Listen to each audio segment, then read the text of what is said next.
Coming up on the show today, what's better, DnDBeyond or a piece of paper? We're going to get to the bottom of it. Are you ready to get casual? Grab your favorite adult beverage or combustible plant and join us for our roundtable TTRPG discussion. Oh yeah, it's time for Casual Friday. And now, here are your hosts. Hey everyone, what's up?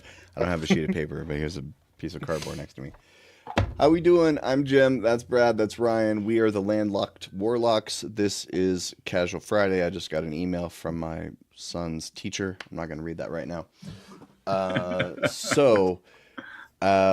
going on, everybody? How we doing? Everything good? Everything's good. Thanks for coming on this ride with me. It's about to get weird up in here. Safety not guaranteed. Okay.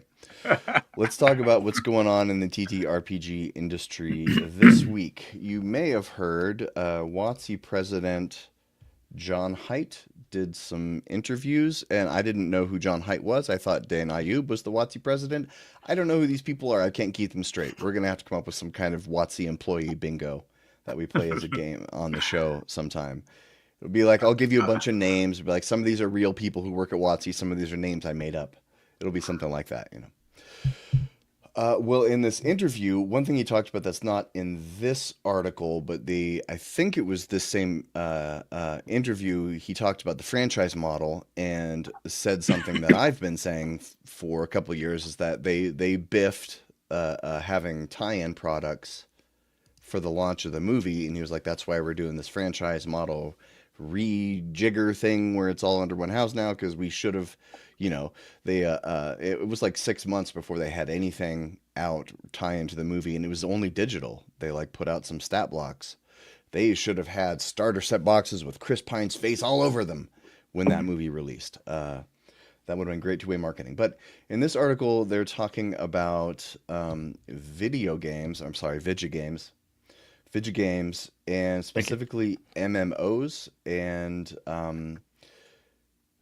what did he say? There's one thing in here that I really like. So they're saying we want to rethink what an MMO is in this day and age. The traditional model of Blizzard, before that Ultima, EverQuest, that could use some updating, which is probably code for microtransactions. But there was one line in here in specific that I really liked. They're talking about, you know, they do have MMOs and they're still ongoing. D&D Online or DDO and Neverwinter. And then it says, The Chill of Ravenloft launched just last month. It lets you make a Dhampir, which, as we all know, is like a vampire, but different. And I think that is a great line. So I don't know. What do you guys think? We know that they're also making a new single player game from the guy who Stieg, what's his face, who did the God of War reboot. That was very excellent. So what do you guys think about this?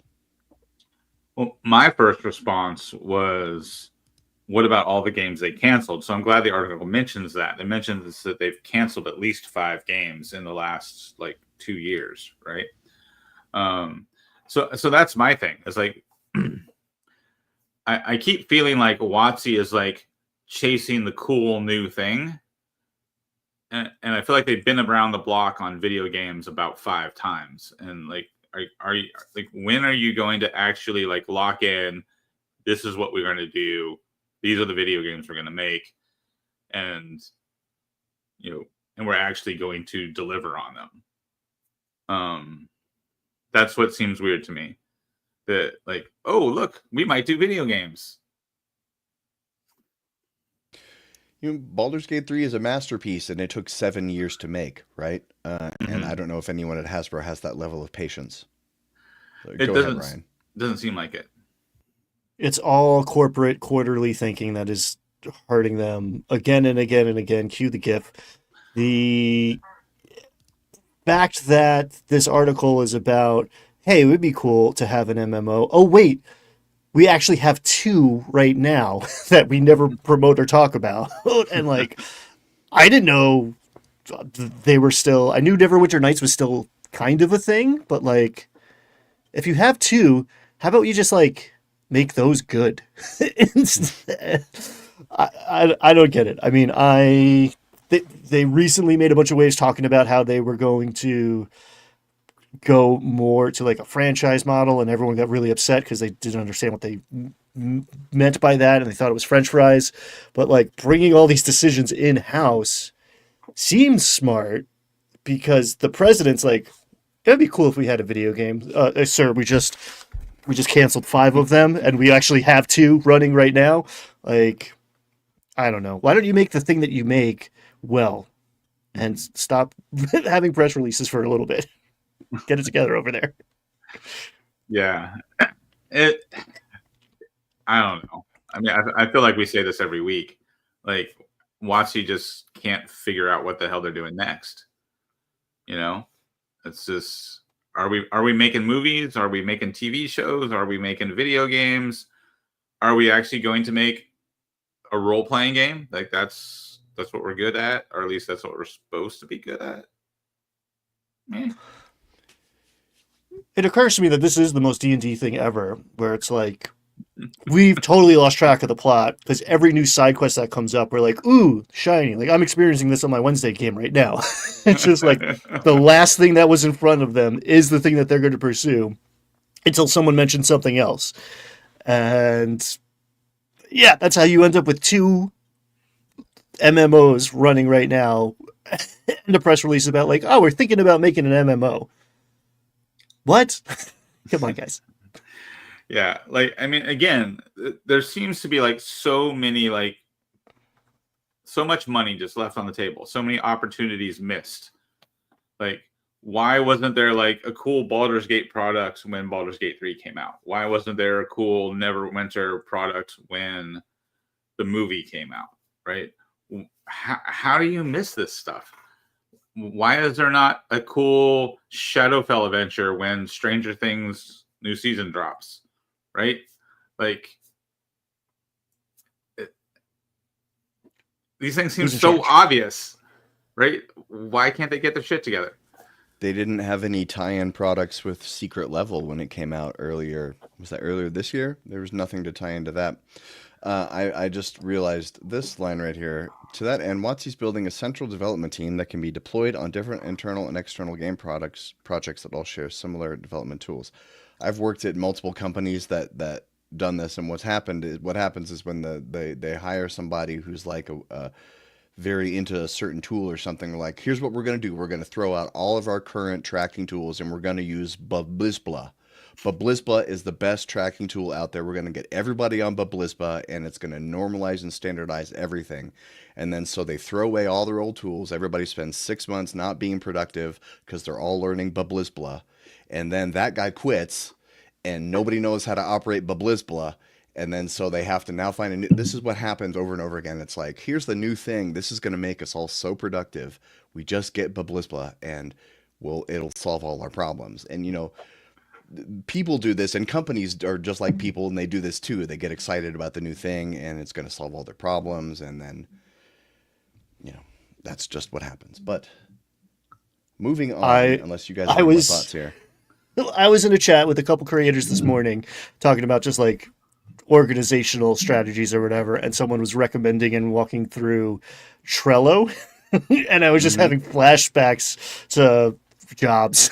And I was like, oh, you could be productive, or you could spend 3 weeks learning this new set of software, and you'll feel productive and accomplish nothing. I've used Trello. All right, so moving on to the next thing that we are going to talk about. You might have heard that, ba-bing, the Dungeons and Dragons starter set, Keep on the Borderlands, is starting to get into people's hands. I don't just have that. I've got, oh, shit, it's really heavy. I would thunk it on my desk, but I might detach my camera from the top of my monitor. I'll show a few things from in here. Here are some tokens. You can see some barricades. There's a big spider web. Some NPCs. Maps. The maps are quite substantial.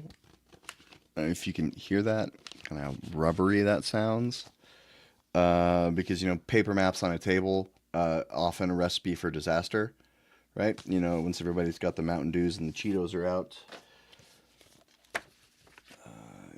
Play guide, it's got about 20 pages of rules, maps, a bunch of maps. There's basically maps for everything. Maps, and a couple of handouts I very much appreciate. It's got a shopkeep handout, and it's got item prices at the bar, except wait, no, it's this. Oh no, this is item prices at the church, like a resurrection price. This is the menu for the Drunken Dragon. If you can see, the slice of cake is crossed out because the cake is a lie. But that's the Drunken Dragon menu. I really love these because, you know, have you ever been in that situation where everybody sits down at the tavern and you have the server walk up and say, "What would you like?" And then it's somebody's first time ever role playing, and they just panic, and they can't say ale or mead or whatever. They're like, blah blah blah. Well, if this is in front of them, it makes that quite a bit easier. The answer is mutton. Mutton. Everything's tracked with power tokens. Power tokens are abilities and spell slots. And here's some of the boards. The boards are, I thought these were going to be like thick cardboard, but they're just that kind of glossy, laminated, very thinly laminated paper. So there's 4 classes and there's 2 boards because there's level 1 on one side, level 2 on the other side. And then for level 3, you get 1 subclass on one side and 1 subclass on the other side. So that comes with a quick start guide. The Caves of Chaos, the Keep on the Borderlands, and the Wilderness. These are all pretty thin, but these pages are pretty substantial, if you can hear that. They're nice, thick, heavy pages. Nice. And I could keep going for like 15 more minutes. But there was Rough. an article. Rough page count on the 3 little books, like how the Caves of Chaos. How many pages in there? 20. Yeah. Oh no, I've got too much stuff in my hands now. So net of 60 pages, 3 20-page books. 27 pages on the Caves of Chaos, which looks like the biggest one. This is the one that has a lot of maps in it. Yeah, so there's about 20 pages of rules, and then about 325 or so page booklets. Dice. So close to 100 pages in. Yeah, a bunch of NPC cards and magic item cards, which this stuff is pretty great. You know, you always want this kind of stuff, right? This is great. And what's nice is for each class, it will tell you on the bottom of the board, it says, for this class, get these cards. So it just tells you exactly which ones to use, so you don't even have to do anything for character creation except assemble the pieces that it tells you to from the thing. Yeah, it comes across very board gamey, which I think is great as far as an entry point goes, right? Like the character boards and cards and all that sort of stuff reminds me of like Descent and Gloomhaven, Frosthaven, like those kind of board games. So yeah, I think it seems like I mean, you've got it. What do you think, Jim? Does this look like it's going to be easy access for new players? I think so. I think it will be I think the design is about as easy a funnel as you could have. This is the best D&D funnel I've ever seen. In terms of like being able to interest someone who's never played it before. I haven't really looked at the content of the adventure of the setting and stuff because I thought I was going to be playing in it. But the one thing I have heard is that it's a true sandbox, so there's not really any plot to it. There's very little in the way of hooks. It's mostly just areas for your players to explore with treasure. I don't know how this is going to translate to new play. Mm-hmm. I don't know if it's better to have a strong hook or if it's better just to have an area that's sort of that's 90 pages of basically tutorial level.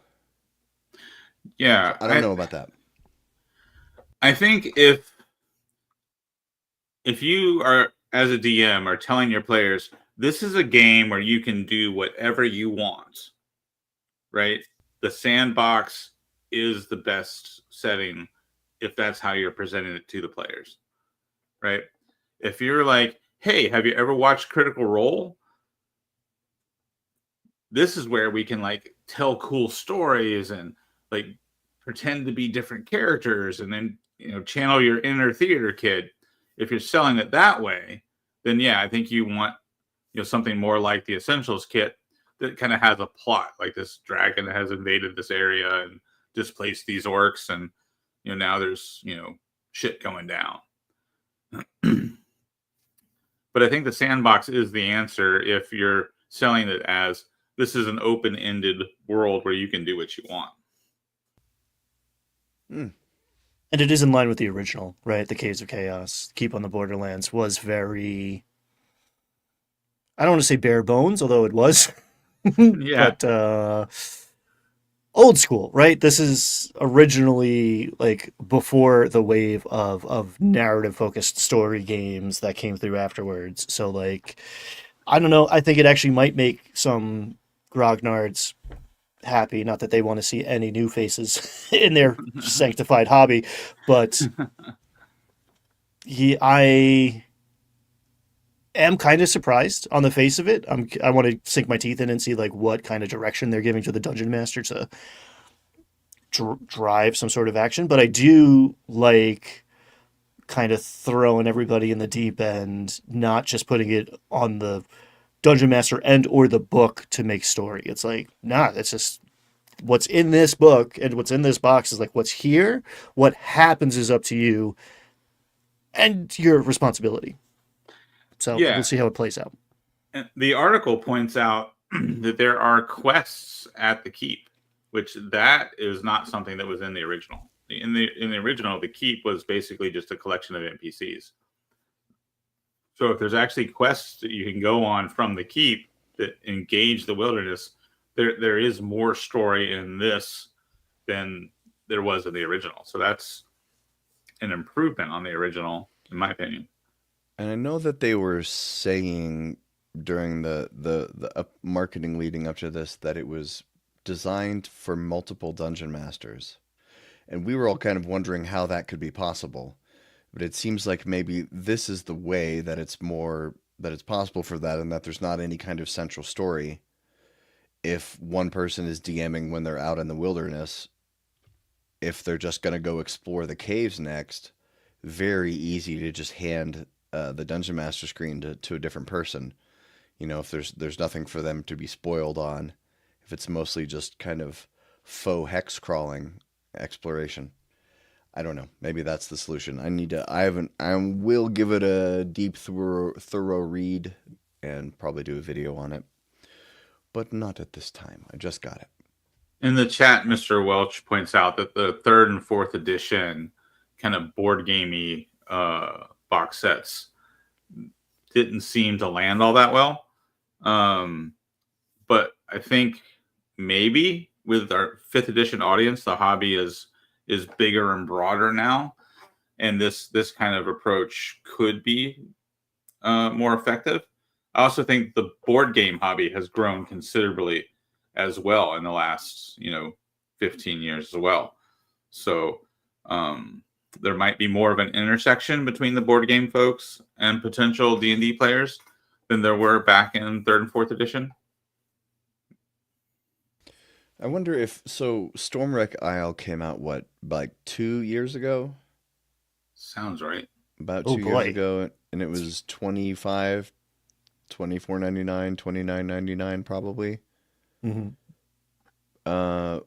So what I wonder is a starter set that costs twice as much, and maybe more importantly, weighs probably 5 times as much as Stormwreck Isle. Is the fact it's a very hefty box. Like it feels like one of those $100 board games you buy at the store. It feels like a Gloomhaven. Is it being heavy a benefit or a detractor? Like, am I going to be less likely to pick it up thinking that I'm going to find 600 pages of crap inside I have to read through? I don't know. If you're trying to reach the board game folks, I think the fact that it's heavy signal, and you look at the back of the box and you see cards and play boards and all that sort of stuff. I think the board game crowd is going to pick this up and think, okay, yeah, this is going to be like I said, Descent or Gloomhaven or those type of games. Except there's not miniatures. That's a big appeal to the board game folks, is the miniatures when it comes to the board gamers that play those games I mentioned, right? So yeah, I think the price point's not bad when you compare it to like Gloomhaven, that's like over $200, or Descent, that's like $150. But then again, like I said, you're not getting miniatures with it. So I don't know. So here's some of the monster tokens it comes with. It's got this pretty thick cardboard punch-out monster tokens. And here's a bunch of medium creatures, and here are some larger creatures. Gelatinous cube. These are pretty nice, and some of them come with little stands. But yeah, they're not as nice as minis. Yeah. Well, see, you gotta consider, like, who is this for, right? And it's for a very particular kind of nerd, right? Like, I do think someone's gonna pick up the box and just based on the LBs be like, oh, this isn't for me, right? And then maybe that person's not for D&D if you're intimidated by a big, heavy board game box. This is for the gamer who is not dabbled with Dungeons and Dragons yet, but who is adjacent, who is going to take this box off the shelf in a game shop and be like, okay, yeah, maybe it is time to try D&D. And does this get that person to get their friends to play? D&D is a very interesting thing where, like, you need a singular person to go and, like, proselytize and get three to five of their friends to come with them on this ride. I guess a lot of board games are like that too, but you are, if you're smart, which we've established they are not, trying to get new people into the hobby who are going to be dungeon masters, who are going to spread the good word of D&D to friends and family and loved ones and strangers in coffee shops. So this seems designed to do it. I hope it gets in front of the people who it will serve in that sense. It does feel like they're advertising this as just like another D&D product to all of us deep in the D&D ecosystem. And for that kind of person, I think this is going to be a little disappointing, where there's 2 levels of content here, or 3 levels of content here. I think people not understanding who this is for may get upset. I'm hopeful because I want to see a flourishing TTRPG space, and I love teaching people the game. I love new people coming in, and I'm optimistic this will do a good job of that.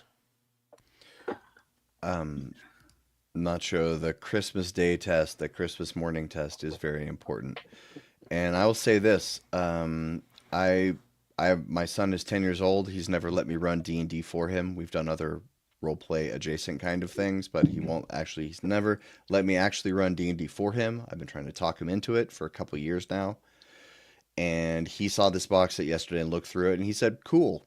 So that was a 10-year-old thought it was cool, if that tells you. I praise. I guess. He put down his iPad for like 30 full seconds to look at it. So, yeah, that's pretty promising. Yeah.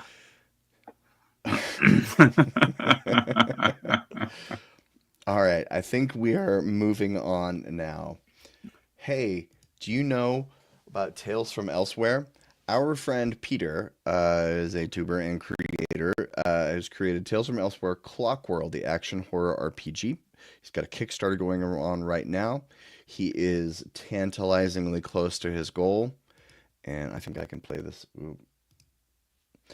And so I don't know a whole lot about this Kickstarter. You guys know, fill in on the details. I said I would do something for him, and I haven't had time yet. Yeah, he came on Explosive Creation. We built a character for this, just like broad strokes narratively, but it is It is Weird West, which is a genre that I really like and actually haven't had a lot of like playtime in. It's a new basket of tropes, right? Like we all know spaghetti western, Clint Eastwood, like we know the part we're meant to play. And then you take that, as you can see from this video, and add Cthulhu, add this elsewhere, this otherworldly influence that's just making everything evil and awful, and you get Clockworld. So thematically, super cool. Beyond that, mechanically, like listen, just go watch Peter's channel on one of his like dev streams, one of his just like analysis of other games. Like the way he thinks is so thoughtful and meticulous and laser focused on what works because it is fun to do. So the mechanics of this are super appealing to me, where it is stripped down, rules light, but you can call your shot. Your damage is not just a number, there's lasting consequences. There is, oh man, I'm going to forget the name. I want to say Kentucky Sawbones, but there's a monster out there that is just like an amalgamation of arms, among other things, and it wants to steal your arm. And losing an arm has, as you can imagine, mechanical consequences for your character. So I'm pumped for this. I am a backer. I'm not only a shill, I'm a customer. He wears his influences on his sleeve, which is brilliant. You could take this game in different directions depending on how hokey or creepy or brutal you want it to be. So yeah, I am pumped for this one, and I'm excited for it to be out in the world. Go get you some. It's rare that someone in the RPG community can really impress me when it comes to game design. I'm pretty arrogant about like my knowledge of game design. I like that about you. But Peter impresses the hell out of me. Yeah, he like Twin Steel says in the chat, well educated on game design, and just he's just a brilliant guy. I haven't had as many interactions with him as I would have liked, just because of life. But we keep saying we're going to do collaboration together. But every time I've talked to him, it's been fantastic, and I enjoy his game design videos.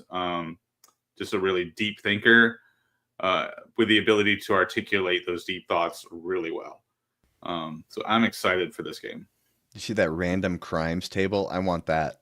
It was just on the screen for just a flash for a second. I was like, ooh, that's cool. Peter is the guy who is big proponent of wound systems, right? That's his channel, right? Yes. Yeah. And that's like inside the DNA of this game is like, it's not just, oh, you went from 40 to 27. It's, oh, you have been shot in the liver. Like it's, it hits different figuratively and literally. So he combines the idea of not using hit points with the concept of like conditions to create like a wound system, and it seems like very thought out and very well designed. I'm excited to try to play it. This is the longest Kickstarter intro video I've ever seen. 10 minutes. Wow. Okay. He's very close to his goal. We want him to get there. We want to support Peter, and if Wild Wild West with Will Smith and Tommy Lee Jones is your favorite movie, then this is the game for you. Or if you really wanted to like that movie, this is a great substitute. Instead of a giant spider, you wished it was Cthulhu at the end, then this is the game for you. Wiki Wild Wild West. Got to go save Jennifer Lopez. If you thought Back to the Future 3 was the best of them.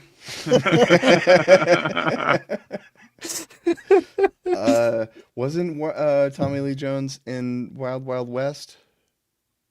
No, Will Smith for sure was in it, and was it like Jackie Chan or somebody? Chris Tucker? I don't know. I can't picture who was there with Will Smith. There's an amalgamation of like. There's a bunch of those that came out at the same glory days of the late 90s, early 2000s. Hey, chat, do your job. When who starred opposite Will Smith? Kevin Kline. Really? Kevin Kline. Kevin Kevin Kline. Kline. Yep. It's Kevin Kline. Wouldn't have got there. Wow. Wow. Wow. Mr. Fish Yeah. called Wanda himself. Okay. Yeah, he was actually really cool for a minute. Right after Fish I'm and a- Wanda. I'm a bit, yeah, I like Kevin Kline. I Is believe he it. persona non grata? Are there things I don't know about Kevin Kline? Skip. No, it's the next topic. Everybody gets canceled eventually if you stay in Hollywood long enough. That's how it works. I think he just got old. I don't think he got canceled. All right. So moving on to the next part of the show is the middle part of the show. We got there a little early, but the middle part of the show is what we call the catch up, where we say, hey, you out there watching, you should go subscribe to the Landlocked Warlocks YouTube channel. We're all very deep in debt and we really, really need the money. So it's like, I still got 10 fingers and 10 toes and I'd like to keep it that way. Okay. That was a deep cut. All right. But as part of the catch up, we say what we're doing. Brad, what you got going on? That's why I was holding up my Shadow Dark character sheet when we were talking about paper versus digital.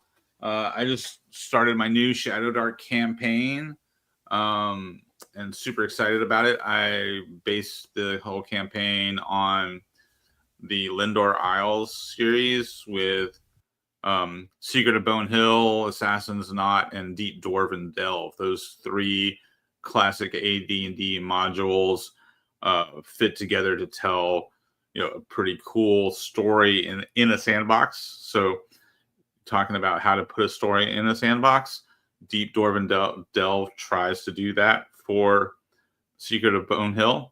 And if you're a decent DM, it's pretty easy to connect the dots and make a cool campaign out of those 3 adventures. And that's what I'm doing for Shadow Dark. I'm excited about it. If all goes according to plan, I will actually be running 2 groups in the same sandbox.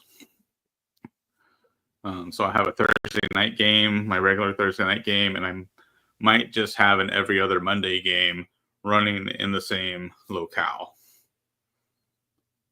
I'm excited. Brad's own little home Critical Role West marches. Yeah.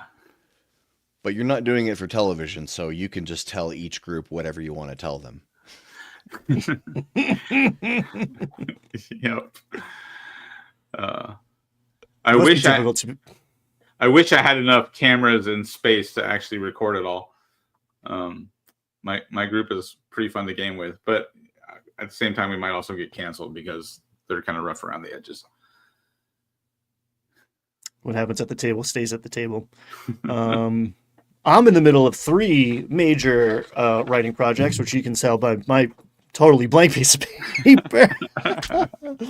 But what's new with me is we hit platinum, baby. Explosive Creation on Drive-Thru-RPG is now a platinum bestseller, and I'm going to try to feel good about an achievement for once instead of whatever, beating myself up for childhood trauma reasons, I guess.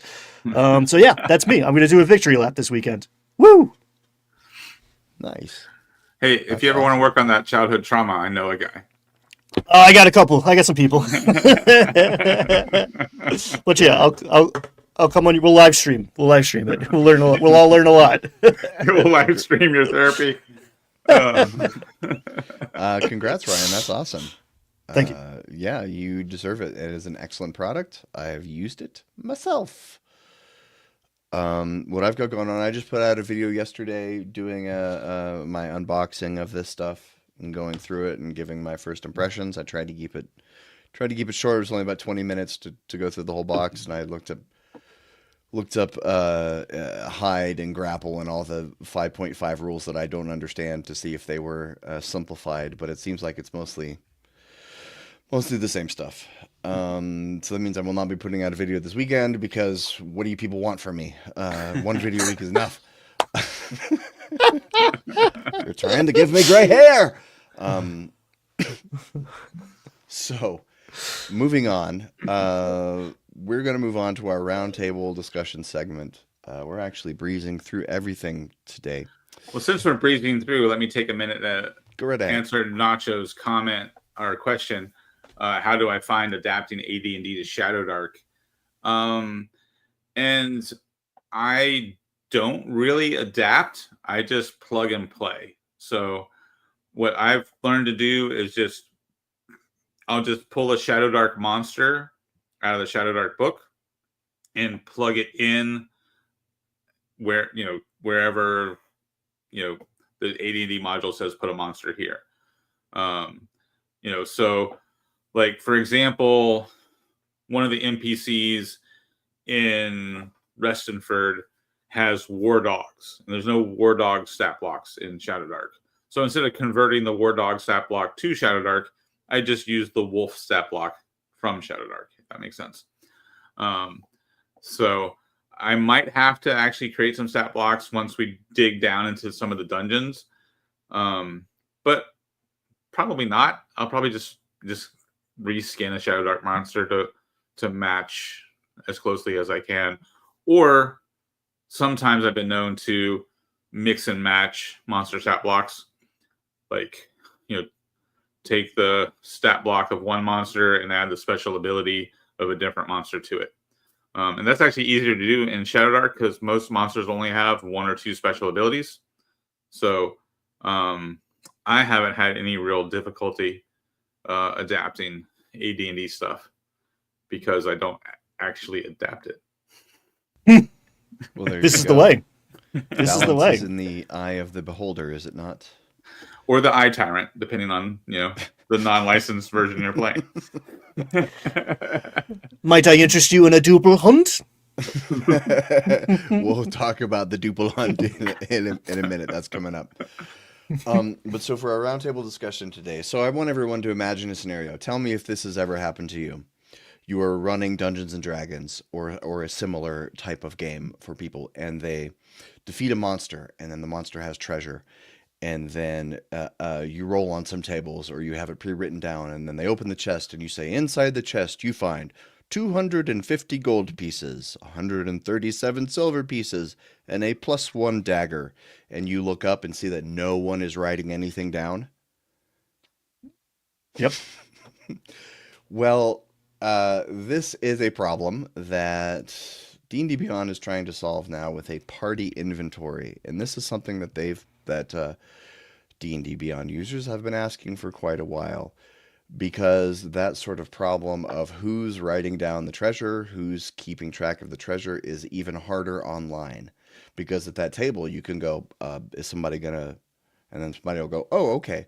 When you're playing online, you might not know who the treasure keeper is. It might change. Some people might think they're the treasure keeper. Some people might think they're not the treasure keeper when they actually are. And so this idea of the party inventory gives people a shared space online. I don't know how it works in the back end, some kind of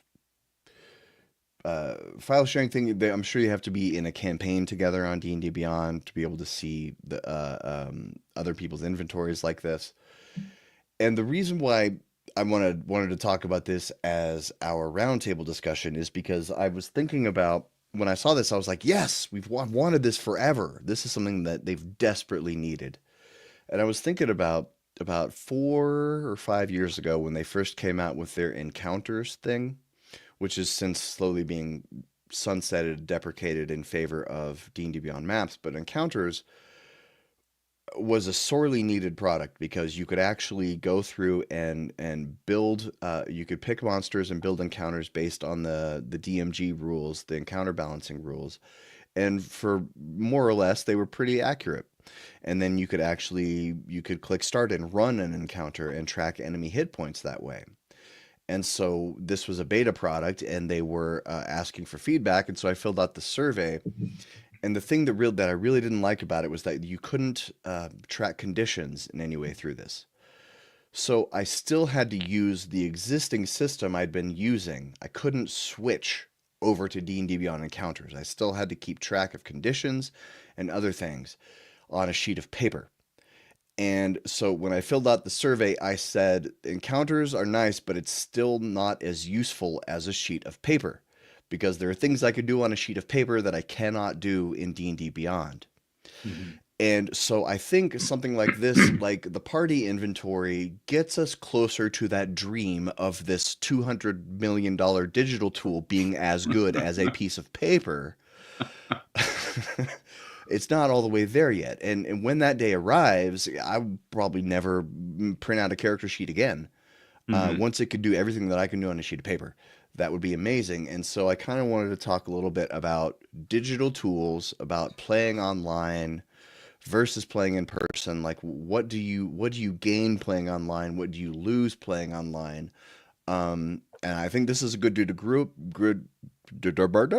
Uh, what was that product I came up with earlier? Blast blah blah. Blah blah blah. Basilba.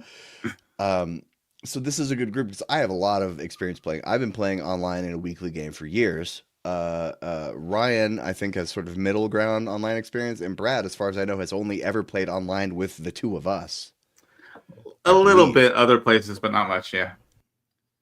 So here's over the last few years, a mostly online player in me, and over his lifetime, a not online player in Brad. What do you guys think about this? What do you guys think about the way digital tools are headed and playing online and how that affects the hobby? I think short answer.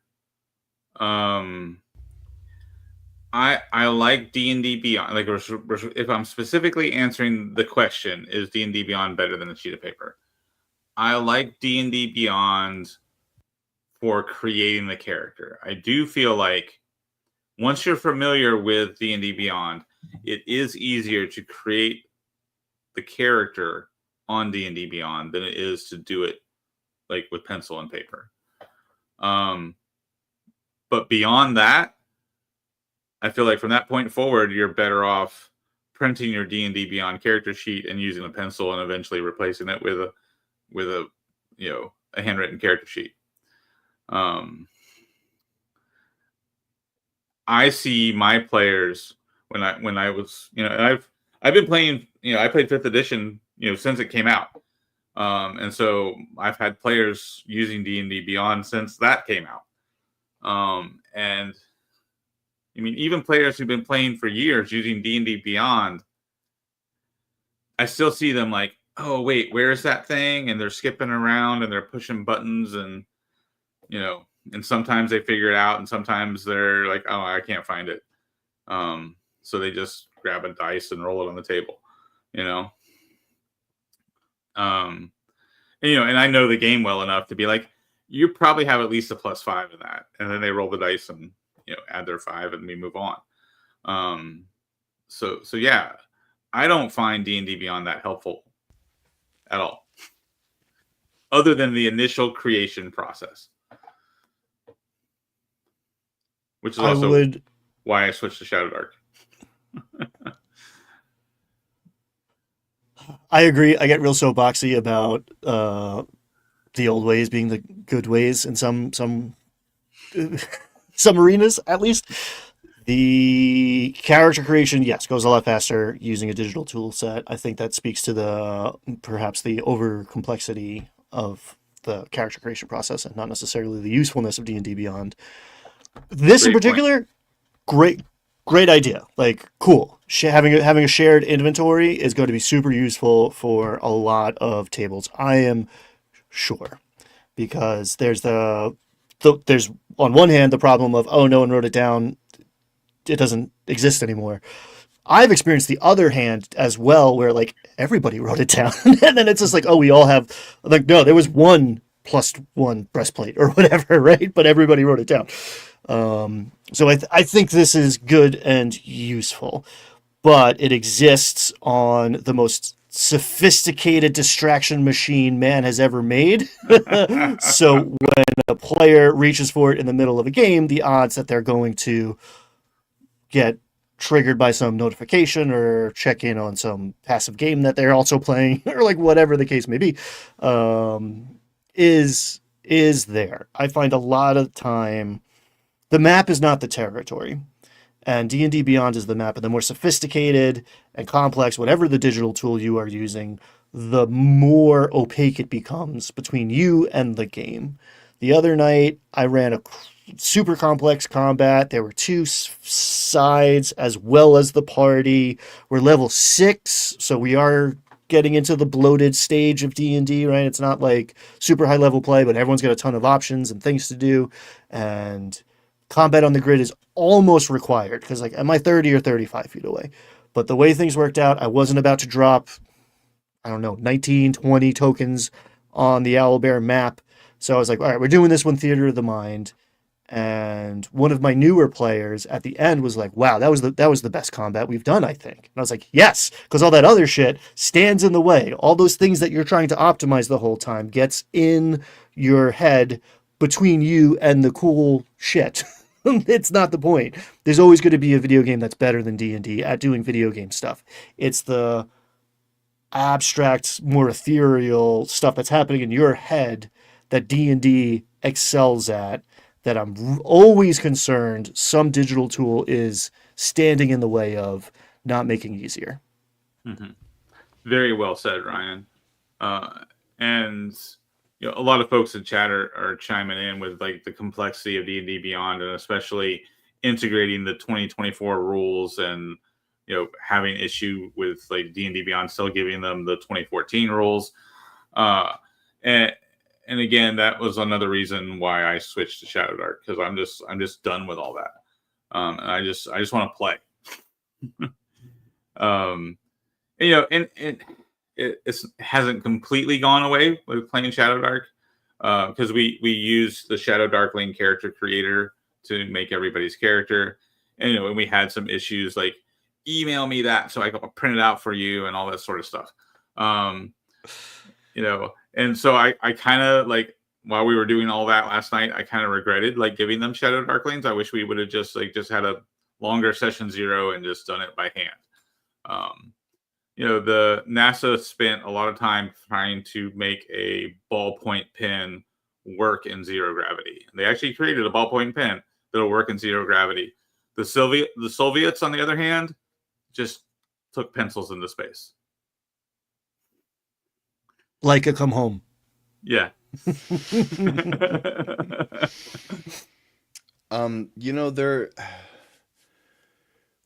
seemed like during the pandemic, we didn't know if the world was going to be moving completely online, and some parts of it did, right? Some parts of it moved completely online and did not move back, but a lot of things did move back. We weren't, we didn't know if they would. Dungeons and Dragons is one of the things that I think moved largely online during the pandemic, right? And it would have been very easy for it to stay there. Maybe if D&D Beyond had been better at the time, it would have, Mm-hmm. Maybe if the digital tools were so amazing, people would have said, screw going over to Jennifer's house every Thursday. I'd want to be in my underwear and I just want to, have dressed from the waist up so they could, there's a lot of nice things to that. I think that the socialness of Dungeons and Dragons, some of it gets lost online, but also, last week I play in a Wednesday game online, and one of the guys I play with lives in Dusseldorf, Germany, and I roll my dice, and he sees the results at the exact same time as I do, even though he's 5,000 miles away, which is pretty freaking cool. Yeah. And because of that game is like during the daytime, so it's evening for Europeans. So we've had all kinds of people from all over the world drift in and out of that game. People from Africa, people from New Zealand, people from Australia, people from Southeast Asia. It's wild.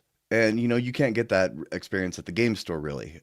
So I don't know. I guess my point is you lose some things in the translation to online. You lose some eye contact, and you lose some of that feeling of like I'm physically in a space with people who are like me, and that feels good. There's something about that feeling of just being around people who you share something in common with that gives you a sense of safety, right? And you don't really get that online, I think, because we're just heads,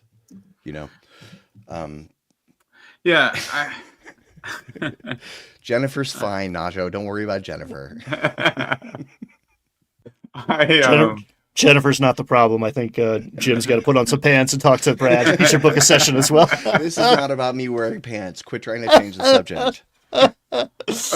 On the subject of playing D&D while not wearing pants, I did get invited to a Discord server where spicy content creators are trying to figure out ways to make spicy D&D content. Oh.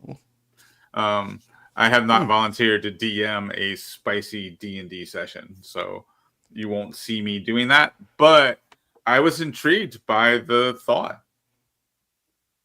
So I'm kind of lurking in the Discord.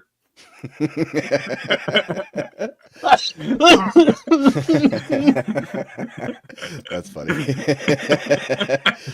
I totally would too. I also find the idea intriguing, but I think I would not. I would chicken out. I wouldn't be able to do it. Bikini dungeon.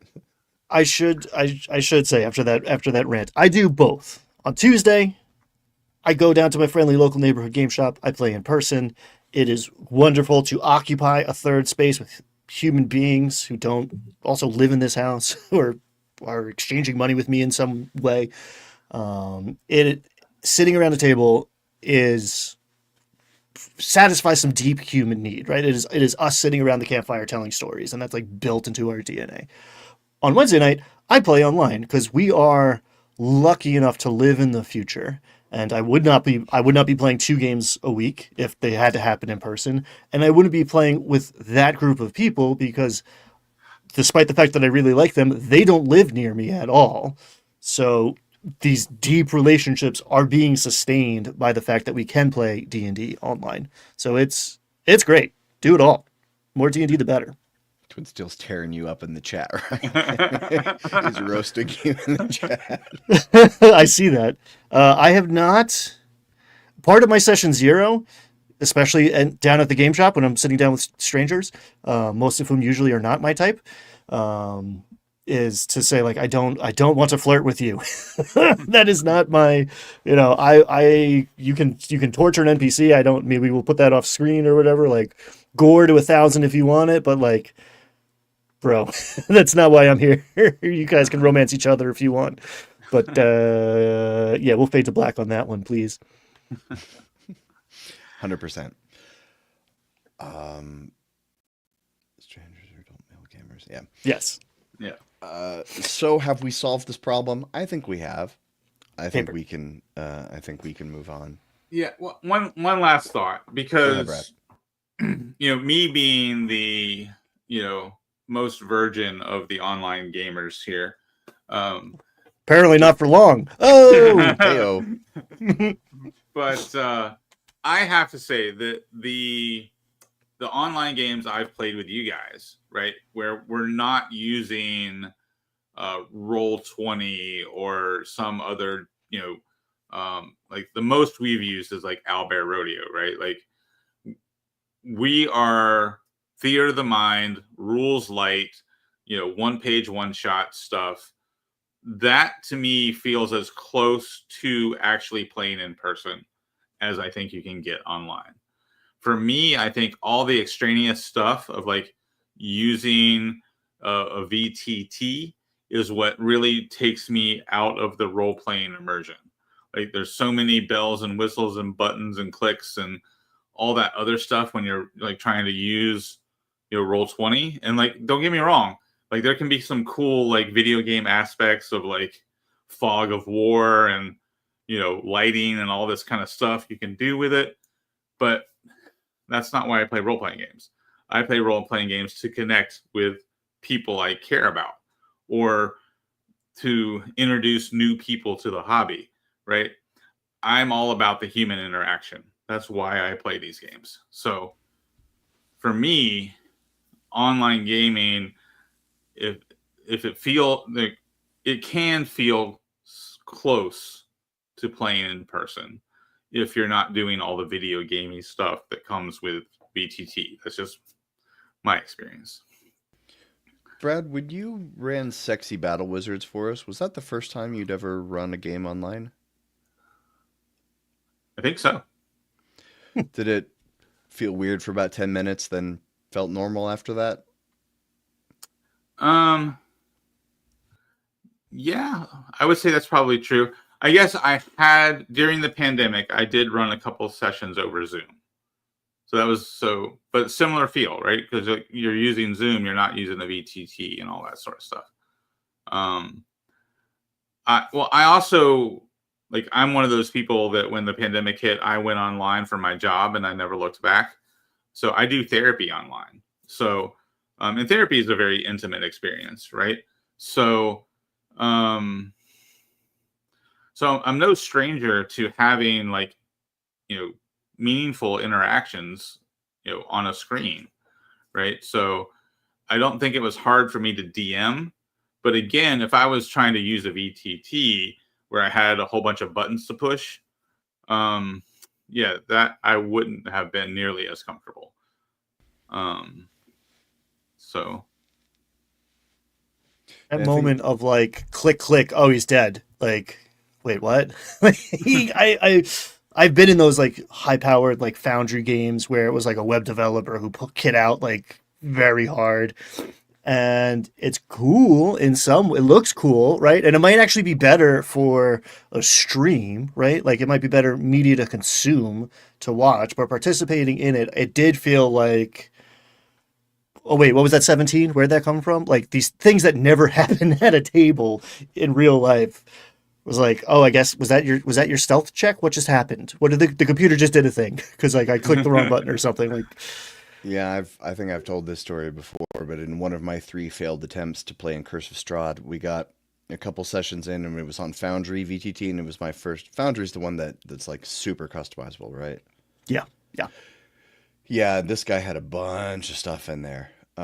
So many things. Like one thing, it would track everyone's mouses, so you could see people's mouse moving on the screen, which was wild. I hated that. But there were so many things that he would be like, all right, we're going to have a combat. And then it would be like, everyone take a 15-minute break while I set up tokens. It was like, tension's building, tension's building. Now let's take a break. And then we come back and you go, roll initiative. And all the dice flew across the screen. I didn't touch anything. All the dice flew across the screen at once. Everyone was sorted into initiative. And I was like, what just happened? There's a point I think where it's too much. Roll 20 is almost too much for me. Owlbear I think is a very nice sweet spot. And I feel like the VTT does break immersion after a certain amount of familiarity with it and practice. It kind of fades into the background for me. I don't really notice the roll 20ness of the game I play on Wednesdays that much anymore. Because I'm just familiar with where everything is and I can mostly focus on the tokens. Yeah, I think bottom line is complexity. There's a tipping point, right? Like where complexity breaks immersion. For me personally, I find that tipping point with any VTT that's beyond Owlbear Rodeo. And I also find that tipping point with like 3rd edition 3.5 Pathfinder 2. Like I've DM'd 3.5. I DM'd it off and on for a few years back when that was the game to play.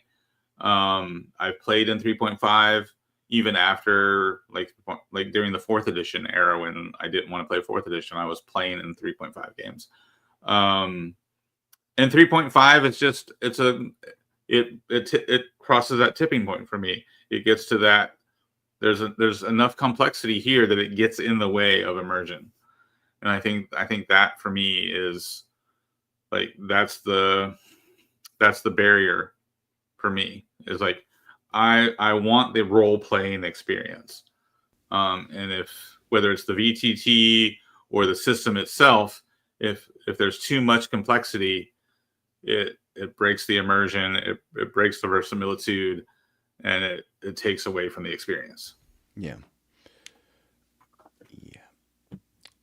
All right. I think we can move on now to our final topic of the day. So We didn't do rock or scissors though. Sorry. I couldn't come up with an OnlyFans thing for D&D, so I had to do something, and that's the best I have. All right. Good night, everybody. I'll see you later. Good night, everybody. All right. That's Ryan's time. Thank you, Mr. Doyle. All right. So moving on, as you know, I am a very large fan of Daggerheart.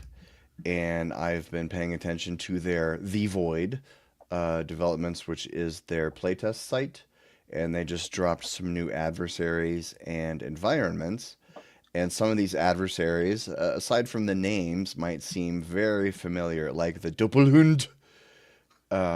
Is a vicious, magical, six-legged hellhound with glowing red eyes and two long, toothy squid arms that confuse enemies by conjuring an illusory duplicate of themselves.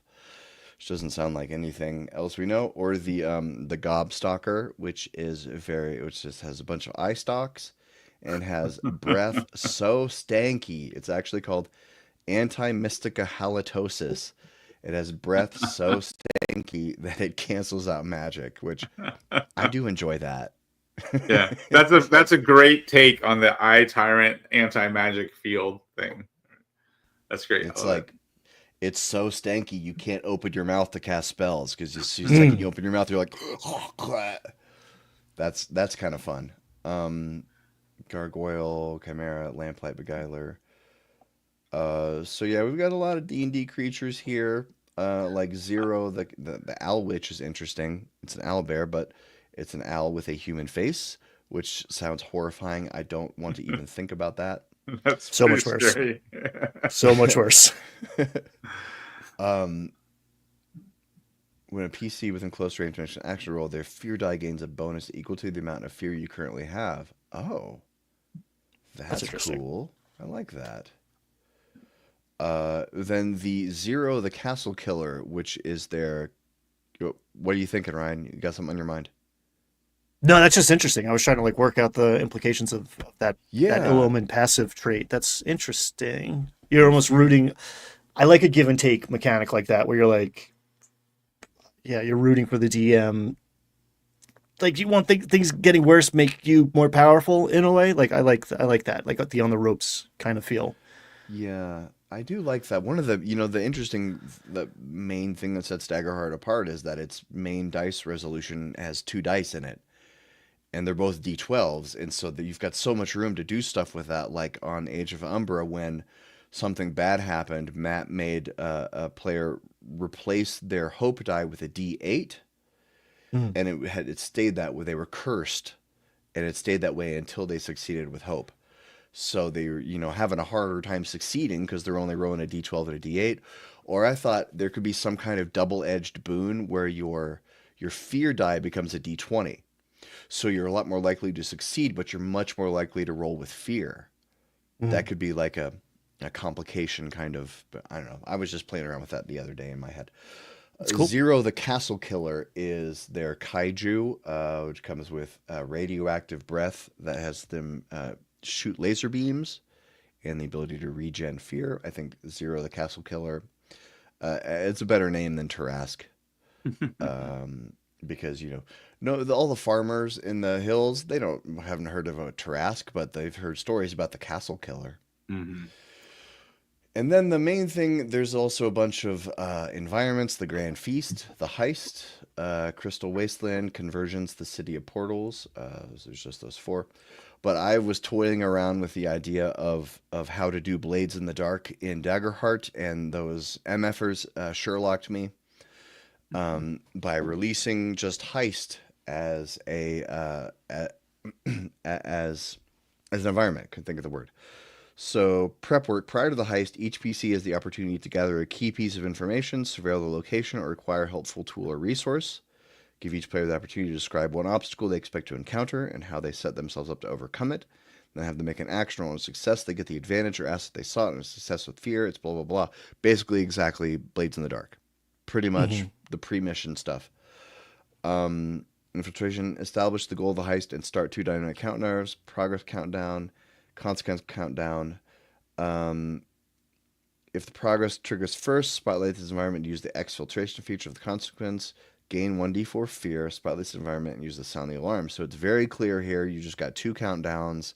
If things go well, they move to turn to page 35. If things go bad, turn to page 17. Once per session, a PC can spend a hope to explain how they prepared for the current situation and reveal a key piece of information. So this is flashbacks from Blades in the Dark, basically. Yeah. Or produce a helpful item. Then the exfiltration. they basically just have to roll to escape. On a failure, mark stress and take direct damage. Or sound the alarm. The party is triggered a location to your adversaries equal to the number of PCs in Spotlight 1. While this environment is on high alert, the adversaries gain a +1 bonus to their difficulty. So, I don't know. They done did it. They took Blades in the Dark and put it into Daggerheart in about 300 words. So, I don't know. What do you guys think about this? I think it's cool.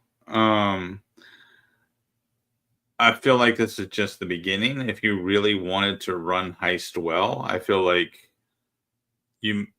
there's probably several of these that you could make and then have like, a chapter's worth of content that explains how to run a heist and to do it with Daggerheart. Like, you said it well offline, Ryan. Do you remember what you said? No, I do my best thinking off before we hit record. It feels to me a lot. So, okay, full disclosure. I, including a bunch of people on this screen and in chat and elsewhere, most notably Twin Steel. Twin Steel had an exploration thing, and I was like, that's a cool concept. We should make stat blocks that do that, and so we are. And that's one of the 3 things I will be working on until I die.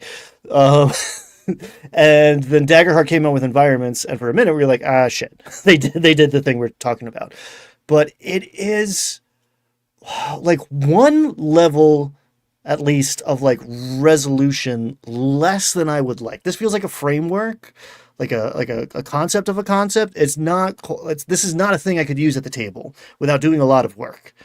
It feels like Cliff Notes. It feels closer to the idea side of the coin than the execution side of the coin. I think that's what I was talking about before, which is a quote that Jim uses a lot, which is a writer quote, which is out there in the world, but I'm going to give Jim credit because he deserves it. Ideas are cheap. It's how you execute on them. And this does not feel fully executed. And that's kind of my criticism of all these environments. Cool, but it's almost, I don't know. It's handing me a recipe and asking me how it tastes. It's not fully baked yet. It is vague, there's no specific location described here, which is one of the reasons I think you're right. It is vague and it just shows you the basics because there's nothing location centric about it. I feel like this is like shorthand. Like you look at this heist stat block, right? What do they call it in Daggerheart? Environment. So you look at this heist environment, and if you've played Blades in the Dark, you're like, oh, I get it. And now I can use my experience and all the things I know about running Blades in the Dark, and I can use these mechanics and implement all those things I know from Blades in the Dark into Daggerheart, because this gives me like some hard, fast mechanics to make it work. Because we've talked about before that a lot of game mastering is your game master style, and the games you've run inform that style. So if you've run Blades in the Dark and you're getting a handle on Daggerheart and you're like, oh, this is how I can connect my Blades in the Dark style of GMing into Daggerheart. Like it's a gateway to get there.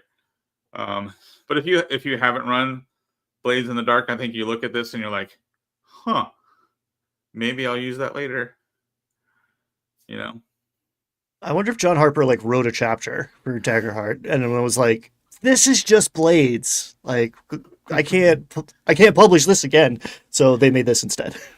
John Harper did write for Daggerheart. He did a lot of the art. He did a lot of the pencil art on the inside of the Daggerheart book.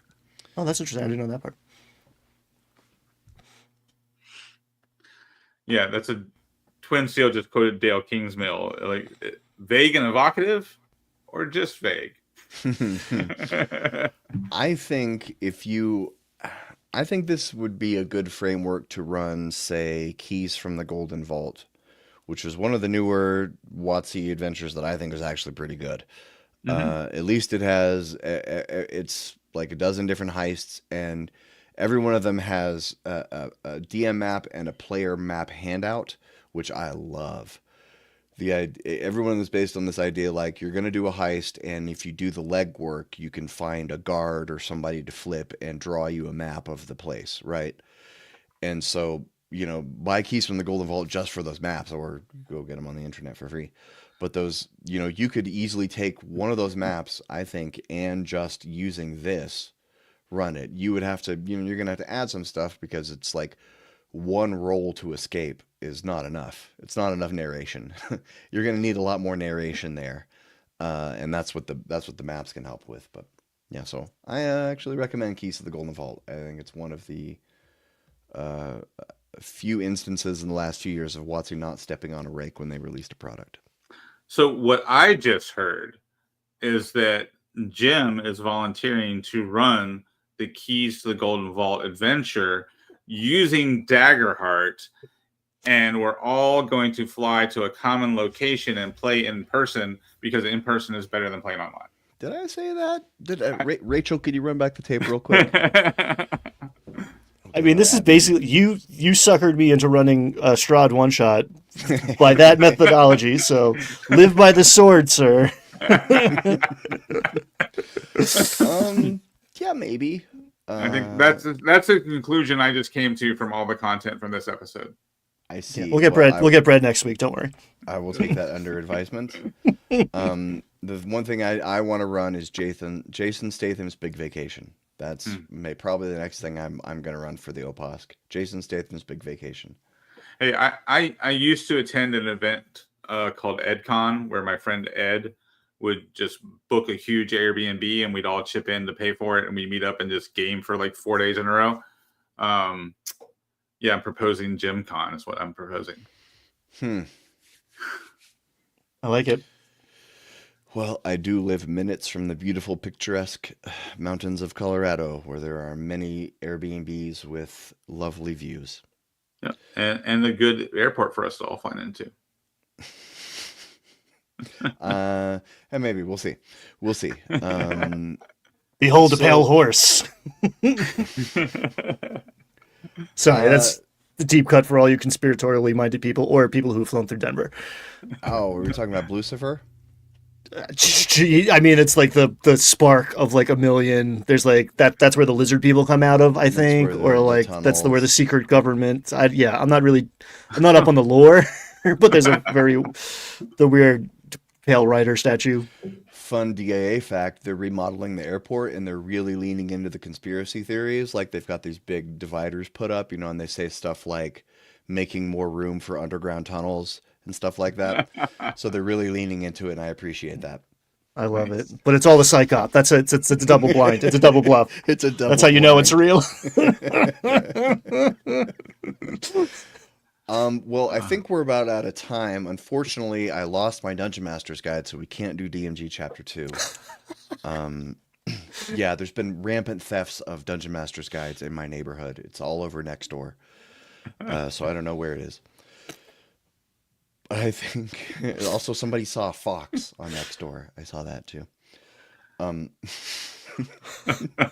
Sorry, Twin Steel. Next week, I promise we will get to Dungeon Master's Guide Chapter 2.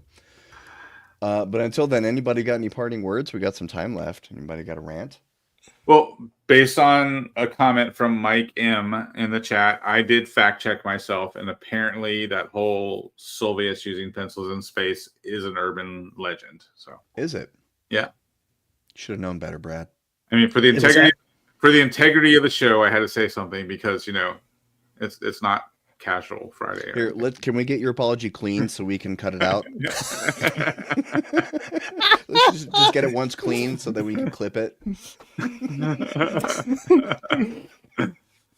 It was Soviet propaganda. They were trying to sabotage the Apollo mission by getting them to have graphite shavings hit the TI-83.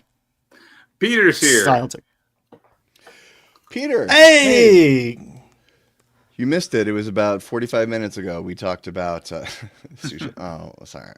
We'll change the time for you next week. Would that be better? Would it be better if we did this an hour later? Yeah, we just Yes. talked up your Kickstarter. We did. We talked about Kickstarter. I closed the tab, or I would show it again, but that's Tales from Elsewhere Clock World. It's so close to hitting the goal. It's really close. It's just on the edge. But so I think we're wrapping up here. Unless anybody's got a story they want to tell, anything, any campfire moment, that would be a good story to lead us out on. I'm trying to stretch this out to 420.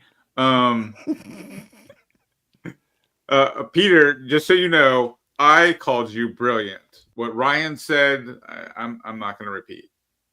You don't want to. Don't really want to. No, you should have been here, man, to defend yourself. That's all I'm going to say. All right, here, I'll tell you what. I've got a story. I think this will probably get us to 420. It's about a 5-minute story. When I was in my early 20s, this is the funniest thing I ever heard in my life, okay? That's what this story is leading to. When I was in my about mid-20s, I was working at a place. I worked at this mental health facility, and I had a friend who worked there named Ryan. He and I were really tight.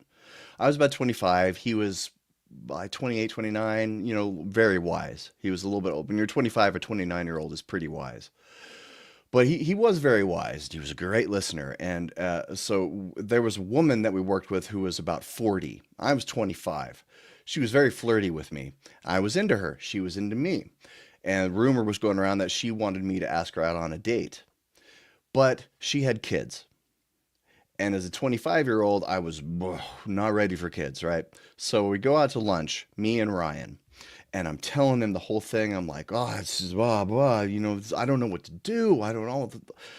What do I do? It's like, I'm really into her and she's into me and she's great, but she's got kids and I don't know if I'm ready to be a dad. I'm 25. What do I know? I'm thinking she probably just wants to smash, but I'm thinking about, I'm going to be a dad now. What do I do? And so I said this whole thing out to my friend Ryan, and he just kind of sits back and then he thinks for a minute and he says, she's got kids, huh? And I said, yeah. And he said, you know what that means? And I said, no, what does it mean? And he said, she likes to fuck. And I laughed for like 5 straight minutes. It's the funniest fucking thing I've ever heard in my life. It's just, so now whenever, a lot of times if I see an attractive woman with kids, I go, yep, she likes to fuck. That's the kind of inappropriate shit you get if you hang around to the very end of the episode. Oh, yeah. I'm so glad everybody hung around to the end of the episode for that story. We're very sorry. Not safe for work, everyone. You did promise a wild one up at the top, and I thought it was because you had that box, but Safety not guaranteed. That's Twin partially still, that's none my of your fault for business. telling him to stretch to 420. All right, everyone, we're gonna get out of here. We'll see you next week. It's a wild world out there. Please be safe, be kind to each other. We love you very much, and be good. We'll see you.